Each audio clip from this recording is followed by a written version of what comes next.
各位同學，你哋好，我係關亞儀老師 Miss Eva。喺呢條片裏邊咧，我想為大家介紹我手上呢本書。呢本書咧係關於講人際關係嘅，書名叫做《別對每件事都有反應》，而作者咧係一位日本人嚟嘅，佢嘅名叫做星野俊明。星野俊明咧，佢咧有幾個身份㗎。佢喺一間寺廟嗰度做主持，佢亦都咧喺大學裏邊咧去教授呢個嘅環境藝術，咁亦都咧係咧一個嘅庭院設計師。咁點解佢要寫呢本書咧？係啦，咁其實咧佢咧就見到咧，其實我哋日常生活裏邊咧，我哋其實咧都會遇到大大小小嘅事情嘅，有啲會令到我哋開心。咁相反，亦都會有一啲咧令我哋唔開心，甚至憤怒嘅。咁咧，佢咧就想藉住呢本書咧，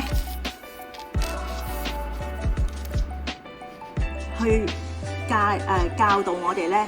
有陣時候咧，我哋對於好多嘅事情咧，其實咧該放下就放下，也放過自己。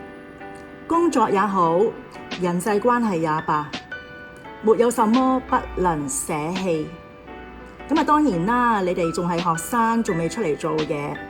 但係咧，對於好多人嚟講啦，特別係Miss Eva自己啦，我都覺得咧，我哋咧嚟到學校去讀書，除咗咧要學習呢個書本嘅知識之外咧，其實更加重要咧就係要學識點樣同人相處。人際關係咧，其實咧係一生裏邊咧要學習嘅藝術嚟嘅。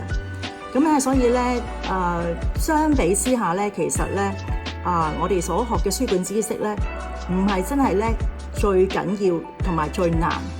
最難其實咧就係同人相處，因為咧我哋身邊每一個人咧有唔同嘅背景啦，唔同嘅性格，我哋點樣可以同人哋咧可以和洽相處咧？其實咧真係要花唔少嘅時間同埋功夫㗎。咁星野俊明咧，佢咧就透過以下呢5大類咧嘅類別咧，仲有99個準則，希望我哋咧能夠學識少少點樣去同人相處。咁喺呢度咧，佢寫咗喺封底文裏邊咧，佢寫咗話咧，佢咧透過人際關係啦，擺脫負面情緒，停止磨耗心靈，不自討苦吃，活出快意人生5大類，介紹咧能夠讓我哋嘅心重獲自由嘅99個準則。咁咧時間關係啦，我唔可以讀晒咁多準則俾你聽啦。咁其實咧呢本書咧就唔係太難嘅啫，因為佢一版裏邊咧就講一個準則噶啦。啲文字都唔深，好短嘅文章，你亦都唔需要咧話由第1頁睇到99頁嘅。你中意睇邊一頁咧，可以隨意去揭。咁咧依家咧 Miss Eva 咧就揭其中一頁咧讀下俾你聽下。好啦，咁咧依頁咧係講謙虛、謙虛再謙虛，停止自我吹噓。咁究竟想講乜嘢咧？咁讀下俾你聽下咯。呢度不自覺就顯露優越感的人，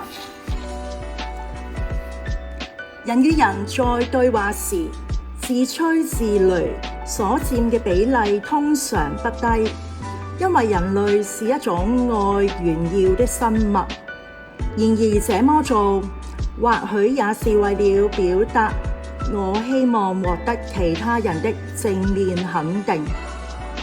這種炫耀毛病更進一步升級，就會釀成毫無根據的自信，認為自己比其他人更優秀、更有品味、更懂美食。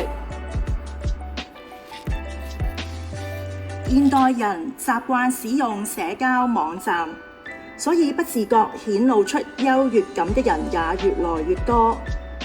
只不過，這種傾向往往對人的態度會十分獨斷獨行、自尊自大，反而容易招人怨恨。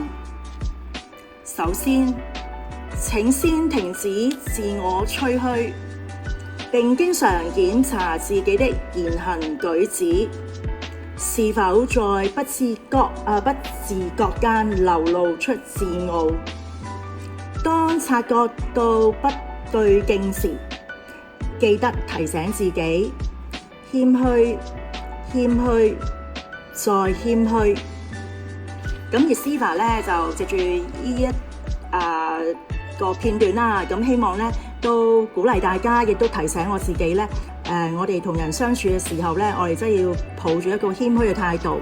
有陣時候咧，我哋咧講咗一啲咧自大嘅説話咧，可能係不知不覺間流露咗出嚟。我唔覺得係嘅，但係人哋聽起耳中可能會有啲唔舒服嘅感覺。